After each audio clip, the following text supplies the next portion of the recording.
तो के फोन करता हो मम्मी कर फोन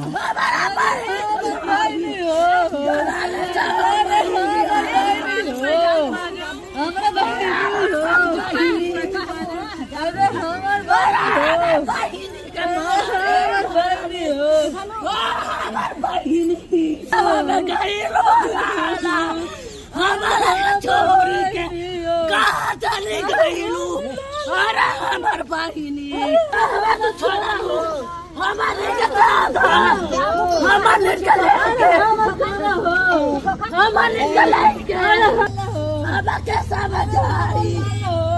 हमार बहिनी अरे हमार